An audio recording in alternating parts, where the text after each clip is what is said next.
Hi guys, that's me, and this is an update on my Vindicator that I'm building for the Salamanders Help for Heroes project. It's building a lot of momentum. There's a lot of people joining in, which is absolutely brilliant. We're building up quite the force for these the Salamanders Army. But yes, I just wanted to show you where I am with this Vindicator. So a lot of work had to be done to this. I mean, I had to strip off all the metal parts, done some repair work to some of the metal parts before reattaching it all back together again. And there was some really strange design issues with this particular tank. I mean, then you can see this here.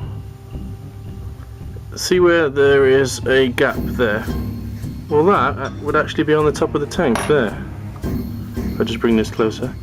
As you can see, I've filled that with green stuff there. On both sides, that'll look a lot tidier when I've finished. And I mean, there were big gaps down here where the metal parts are wider than the plastic, so it just left a big gap, and it's really messy the way that this tank went together. I don't know what Games Workshop were thinking when they designed it, or not thinking as the case may be, but I think I'm doing a fairly good job. If you remember from the last video, there was a big hole here. Well, now that hole has gone. It just needs tidying up so that it looks a little bit straighter, a little bit tidier. I'm going to replace this hatch with a more modern hatch just to tie it in with the rest of the army. I might do something with the end there. I'm not too keen on the fact that you can really easily see that flat plate. Maybe put a shell, top of the shell there. I took off this, which was on the front there, which looked a bit daft. The same reason as why I didn't include this on the top. It doesn't really go with the modern space marine army, the way that you would have some random sleeping bag your space marine on the outside of your tank and then it's a little bit of drinking water. It just seems a bit daft, to be honest.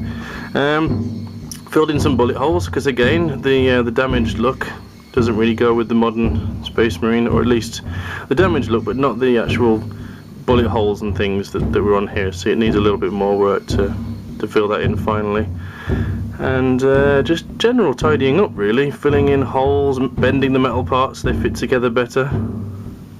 It's an awful lot of work, but we're almost ready for priming this bad boy and getting it painted. It's quite a hefty model. It's surprisingly heavy when you consider considering it's got metal there, metal on the top, metal on the front. They've even made the back hatch metal, which is a bit pointless. But that's it really. That's where I am with it. Trying to decide whether I want to put some scales up here and then down the back here. That could look quite nice. Again, let me know what you think. If you think that would be a good way to go, just have a few scales on the one side. I think that will look quite tidy. Leave this side a bit fresher, and then maybe have these in black with the flames going up. I think that would be quite a nice accent, along with these the outer vents here being black, and then most of the rest will just be green with the highlights. I think that'll come up quite tidy.